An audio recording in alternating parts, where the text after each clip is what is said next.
Hi guys, and welcome back to another DrAce video, and today we're going to be playing Ride 4. We're going to be using the Honda VTR 1000 SP2 right here in the excellent Grand Prix track of Laguna Seca. Now I recorded this one a couple of weeks ago actually, before I even went to Brands Hatch and Donington Park as a matter of fact, but I just didn't get a chance to do the video, so I guess today I'm going to finally release it to you guys and you can have a chance of beating my lap time right here in Laguna Seca on board the SP2. So I'm rather looking forward to doing this one actually, because I had some very consistent times and I felt really confident with the VTR. Now in the past I've used this bike online. It's not the fastest, and when people usually choose this category they pick faster and quicker bikes, but I love the nimbility. Oh, not used that word in a long time, but the nimbleness of this VTR. I really love how easy it is to launch in some corners. So it just made great sense to chuck it here in the corkscrew, and as we go down the corkscrew there, beautiful example of why this Honda is so nice to use. It's a very friendly bike, it's just really easy to manipulate around the corners, and it's very strong on the brakes. It's a great combination for a certain track like Laguna Seca. But braking now into the final corner for the very first time. Nice exit here without touching the rumble strip too much. We should have a decent lap time. Not entirely sure what lap times we're going for today, but across the line it's a 1:24.639 to get things rolling. So firm on the brakes, going into the Andretti hairpin nice and tight to the apex. We'll bring it in nice and tight once more and slowly bring on the acceleration without just wheeling too much. In fact, we didn't manage any wheelie there on the exit of turn 2, so that's good. Pretty solid start for us so far as we now launch it to the right hand side, nice and tight to turn 4, and a little bit wide on the rumble strip. A really treacherous rumble strip, and to be honest with you, the rumble strips here in Laguna Seca can be very dangerous. So do be careful if you do end up cutting a little bit wide, or maybe just getting a wheel on the rumble strip. Don't panic, but just try and ride it with being somewhat calm and collected. To be very careful. But now going on to the brakes for the right hand side for the corkscrew, and then to the left hand side for the corkscrew for a nice and tight apex to then launch it. Oh, almost. It would have been a really good entry there, but unfortunately just touching the inside rumble strip just caused us to make a little bit of a mess on that one. But we're still good, still very confident, still very promising lap time about to come in now. So firm on the brakes for the final corner, keep it in nice and tight, keep it in nice. There you go, beautifully done. Really tight to the apex, just kissing the rumble strip on the exit, as we'll now bring on the power and get across the line for a 1:24.067. Now I'm not entirely sure what the potential lap time is going to be, but I would hazard a guess it is going to be better than a 1:24, and probably even better than a 1:23.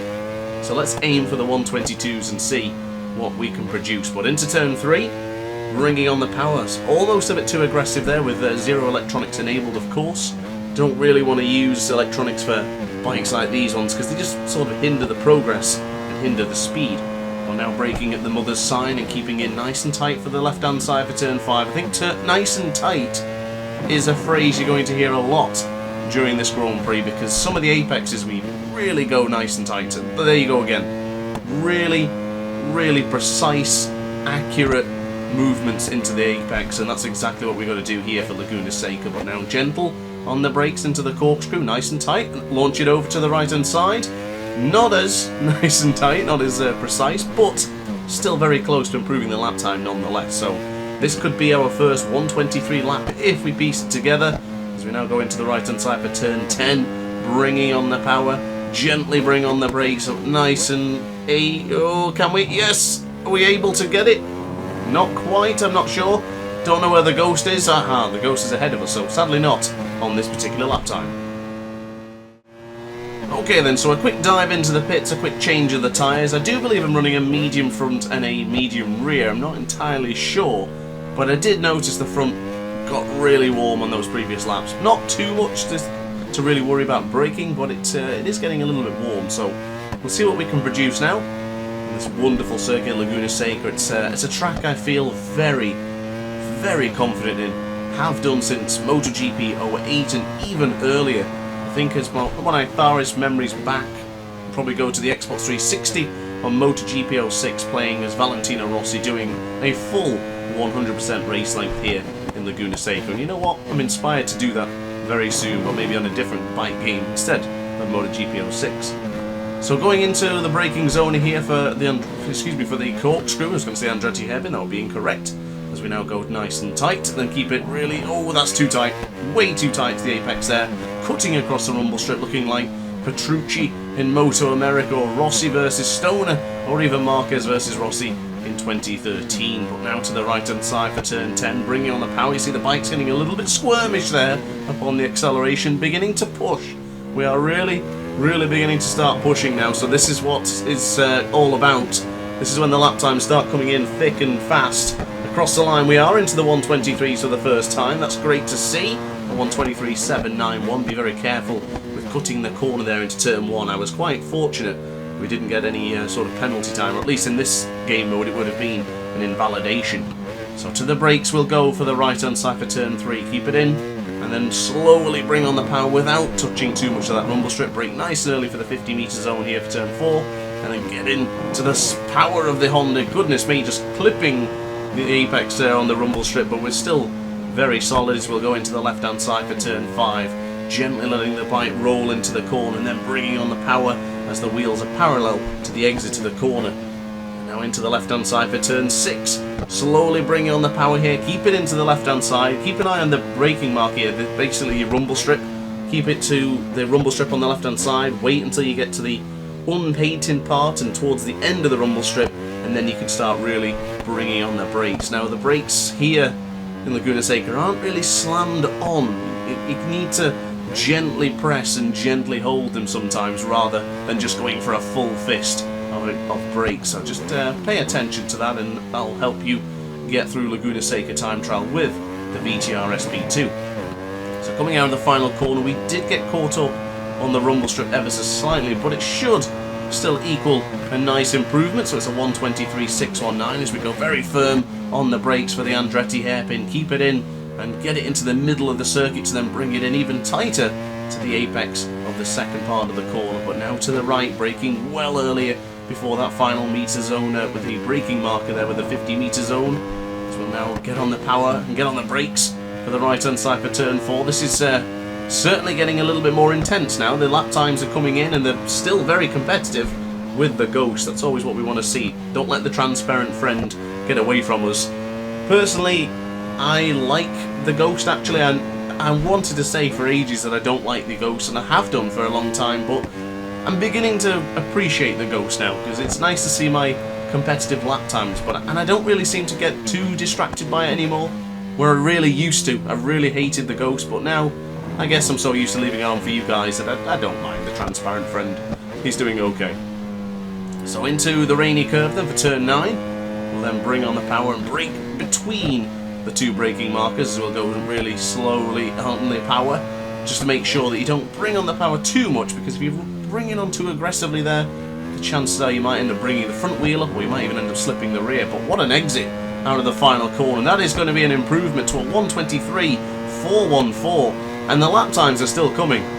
They're still going to be charging here, guys. There's going to be no reprieve, no break. I'm going to go until the end if we can. As many lap times as possible, but they're a little bit too eager on the acceleration, just slipping the rear out, just letting it skip ever so slightly on the... Whoa, goodness me, careful on those rumble strips. They can be treacherous, but it looks like we got the feeling now though, up by 2.5 tenths of a second. Our fast lap time of 123.414, so you better believe the 122s are beckoning DrAce as of yet, as we're on lap 6, or at least completed lap 6, so we're now on lap 7. And of course guys, if you are enjoying the content, be sure to hit the like button, consider subscribing and doing all the YouTube algorithm stuff to help the channel grow. Thanks in advance if you do though. So braking at the apex, or at least the rumble strip, before getting to the corkscrew. It's very important to brake there so you get the right amount of speed for the corkscrew, because the last thing you want to be doing going into the corkscrew is going wide or going too early on the brakes. It's just never going to work. It's a very difficult corner to get right, but it's one of the most satisfying corners to get right ever.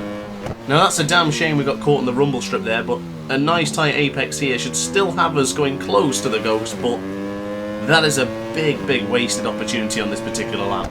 Lap 7 did not yield a very good result in the end, but I'm confident that we have the ability to now beat the 123.414 that we set just 2 laps ago. So into the Andretti hairpin, tight to the apex once again. A very small twitch there just to rearrange the positioning of the VTR as we went into the second corner. We're now bringing on the power and getting caught on the rumble strip. A small wheelie for the troubles as well, but we are still up by almost 2/10, and again too eager on the acceleration. Didn't run the bike as wide as I should have done for that particular corner, and doing so made it to be a really tighter apex, and when we brought on the power it was just too tight, but we're still up by 3/10 of a second. I didn't see that coming. I'm actually getting a little bit more aggressive with the throttle, and it seems to be paying off. It's still controlled, but it's a little bit more aggressive than I have been doing. So into the corkscrew, this is the telltale sign now. To the left and to the right, little bit of a wheelie there, but we held it very, very nice, and we're up by almost 6/10 of a second. Is a 122 lap beckoning DrAce here? I think it is. If we get it right going into turn 10 now, a little bit cautious this time around, but not touching the rumble strip is huge. Hard on the brakes will go at the 75-metre zone, a little bit too wide. That's cost us.